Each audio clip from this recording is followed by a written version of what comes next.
পাকিস্তানে এবার যৌথ নিরাপত্তা ঘাঁটিতে আত্মঘাতী হামলা। ফিলিস্তিনি সাংবাদিক শাজাকে গুলি করে হত্যা।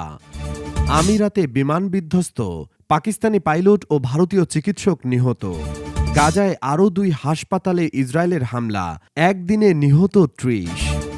ইথিওপিয়ায় ভয়াবহ সড়ক দুর্ঘটনা, নিহত কমপক্ষে 60। সিরিয়ার অস্ত্রভাণ্ডারে ইসরায়েলি হামলা, নিহত 11। শুরু করছি এবার বিস্তারিত। পাকিস্তানে এবার যৌথ নিরাপত্তা ঘাঁটিতে আত্মঘাতী হামলা। পাকিস্তানের খাইবার পাখতুনখোয়ার একটি যৌথ পুলিশ এবং নিরাপত্তা ঘাঁটিতে আত্মঘাতী হামলা হয়েছে।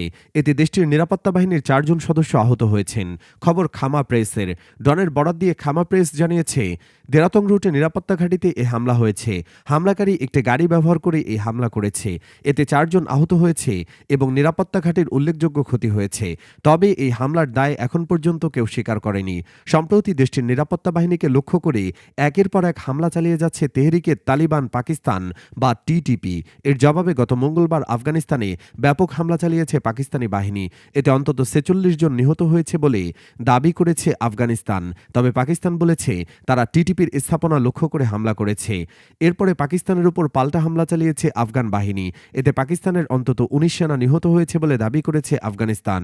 পরবর্তীতে আফগান সীমান্তে পাকিস্তানি বাহিনীর গুলিতে আরও 8 জন আফগান যোদ্ধা নিহত হয়েছেন বলে দাবি পাকিস্তানের। এরপরই পাকিস্তানের নিরাপত্তা ঘাঁটিতে সর্বশেষ এই হামলার খবর এলো। পাকিস্তানের ন্যাশনাল অ্যাসেম্বলির বরাত দিয়ে বলা হয়েছে, গত 10 মাসে পাকিস্তানের সন্ত্রাসী হামলায় অন্তত 924 জন নিহত হয়েছে, আহত হয়েছে 1353 জন। ফিলিস্তিনি সাংবাদিক শাজাকে গুলি করে হত্যা। ফিলিস্তিনের পশ্চিম তীরের জেনিনে শরণার্থী শিবিরে সাংবাদিক শাজা আল সাবগাককে গুলি করে হত্যা করেছে ফিলিস্তিনের কর্তৃপক্ষ বা পিএ বাহিনীর নিরাপত্তা সদস্যরা। টাইমস অব ইসরায়েলের প্রতিবেদন অনুযায়ী শনিবার 28 ডিসেম্বর রাতে পিএ বাহিনী এ প্রতিরোধ যোদ্ধাদের মধ্যে সংঘর্ষের সময় আল কুদস বিশ্ববিদ্যালয়ের সাংবাদিকতা বিভাগের শিক্ষার্থী শাজার মাথায় গুলি করা হয়। নিহতের পরিবার জানিয়েছে, শাজা বাড়ি থেকে বের হয়ে কাছাকাছি কোথাও যাওয়ার সময় পিএ বাহিনীর আক্রমণের শিকার হন এবং তাকে গুলি করে হত্যা করা হয়। রাজনৈতিক বন্দীদের পরিবারের কমিটি এই হত্যাকাণ্ডকে জঘন্য অপরাধ আখ্যা দিয়ে তীব্র নিন্দা জানিয়েছেন। এক বিবৃতিতে তারা উল্লেখ করেছেন, এই অপরাধ আমাদের জনগণের স্বাধীনতা এবং জীবনের প্রতি চরম অবজ্ঞার প্রকাশ। এটি মানবিক ও জাতীয় মূল্যবোধের সুস্পষ্ট লঙ্ঘন। কমিটি মানবাধিকার সংস্থা ও কর্মীদের কাছে এই দমনমূলক কর্মকাণ্ডের বিরুদ্ধে দৃঢ় অবস্থান নেওয়ার আহ্বান জানিয়েছে। ফিলিস্তিনি স্বাধীনতাকামী সংগঠন হামাস, ইসলামিক জিহাদ এবং অন্যান্য সংগঠনগুলো শাজা হত্যাকাণ্ডের তীব্র নিন্দা জানিয়েছে। আমিরাতে বিমান বিধ্বস্ত, পাকিস্তানি পাইলট ও ভারতীয় চিকিৎসক নিহত। সংযুক্ত আরব আমিরাতের উপকূল ঘেঁষে একটি হালকা বিমান বিধ্বস্ত হয়েছে এবং 2 জন নিহত হয়েছেন। দুর্ঘটনায় বিমানটির পাকিস্তানি পাইলট ও ভারতের এক চিকিৎসক নিহত হয়েছেন। জেনারেল সিভিল এভিয়েশন অথরিটির বরাতে পাকিস্তানি সংবাদমাধ্যম জানিয়েছে, রোববার 30 ডিসেম্বর রাস আল খাইমাহ উপকূলে জাজিরাহ এভিয়েশন ক্লাবের একটি হালকা বিমান বিধ্বস্ত হয়। দুর্ঘটনার কারণ জানতে তদন্ত চলছে। নিহতের মধ্যে 26 বছর বয়সী ভারতীয় চিকিৎসক সুলাইমান আল মজিদ রয়েছেন। তার জন্ম ও বেড়ে ওঠা সংযুক্ত আরব আমিরাতেই। অপর নিহত ব্যক্তি 26 বছর বয়সী পাকিস্তানি নারী পাইলট। মজিদের বাবা মাজিদ মুকাররম খালিজ টাইমসকে জানান, দুপুর 2টার দিকে সৈকতের কোভ রোটানা হোটেলের কাছে উড্ডয়নের কিছুক্ষণ পর দুর্ঘটনা ঘটে। মজিদ দর্শনীয় স্থানগুলো দেখার জন্য হালকা বিমানটি ভাড়া করেছিলেন। তার ছোট ভাইয়ের পরবর্তী ফ্লাইটে যাওয়ার কথা ছিল। মজিদের বাবা আরও বলেন, প্রথমে আমাদের বলা হয়েছিল বিমানটি রেডিও যোগাযোগ হারিয়ে ফেলেছে। পরে আমাদের জানানো হয় এটি জরুরি অবতরণ করেছে এবং আরোহীদের হাসপাতালে নিয়ে যাওয়া হয়েছে। গাজায় আরও 2 হাসপাতালে ইসরায়েলের হামলা, একদিনে নিহত 30। ফিলিস্তিনের স্বাধীনতাকামী সংগঠন হামাস নিয়ন্ত্রিত গাজায় অবিরাম হামলা চালাচ্ছে অবৈধ ইসরায়েলি বাহিনী। রোববার 29 ডিসেম্বর গাজায় আরও 2 হাসপাতালে হামলা চালিয়েছে ইসরায়েল। কাতার ভিত্তিক সংবাদ মাধ্যম আল জাজিরার লাইভ প্রতিবেদনে এই তথ্য জানানো হয়।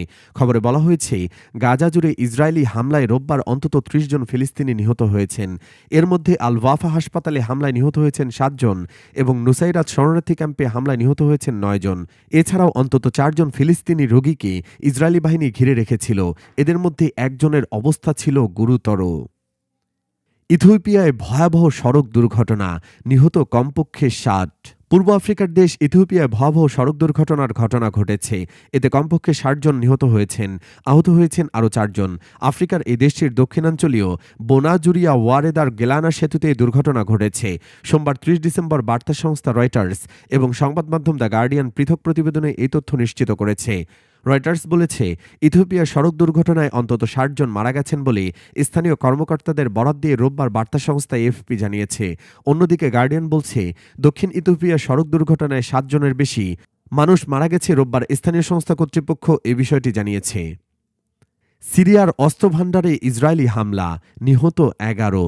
সিরিয়ার রাজধানী দামেস্কের উপকণ্ঠে আদ্রা ইন্ডাস্ট্রিয়াল সিটির কাছে দেশটির এক অস্ত্রভাণ্ডারে হামলা চালিয়েছে ইসরায়েলি বাহিনী। এতে অন্তত ১১ জন নিহত হয়েছেন।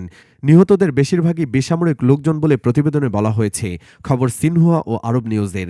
Syrian observatory for human rights এবং স্থানীয় মিডিয়ার বরাতে বলা হয়েছে, ঘটনাস্থলে এখনও তল্লাশি ও উদ্ধার অভিযানকারী দল অবস্থান করছে। তারা নিহতদের লাশ ও ধ্বংসাবশেষের পরীক্ষা নিরীক্ষা করছেন।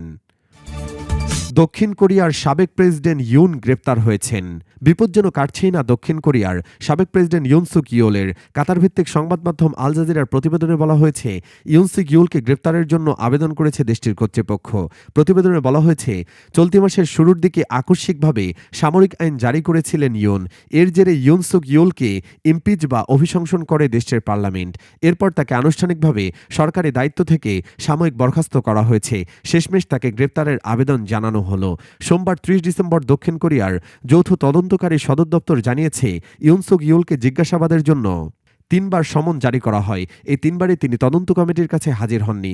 তার বিরুদ্ধে বিদ্রোহ ও ক্ষমতার অপব্যবহারের অভিযোগ রয়েছে। এসব কারণে তাকে গ্রেপ্তার করার আবেদন করা হয়েছে। এখন দেশটির এক আদালত সিদ্ধান্ত নেবেন যে ইউনের বিরুদ্ধে গ্রেপ্তারি পরোয়ানা জারি করা হবে কিনা। বিবিসি জানিয়েছে, এ মাসের শুরুর দিকে হঠাৎ করে দেশের সামরিক শাসন জারি করেছিলেন ইয়োল, কিন্তু পার্লামেন্টে সেই আদেশের বিরুদ্ধে ভোট দিলে কয়েক ঘন্টার মধ্যে তিনি মার্শাল ল তুলে নিতে বাধ্য হন।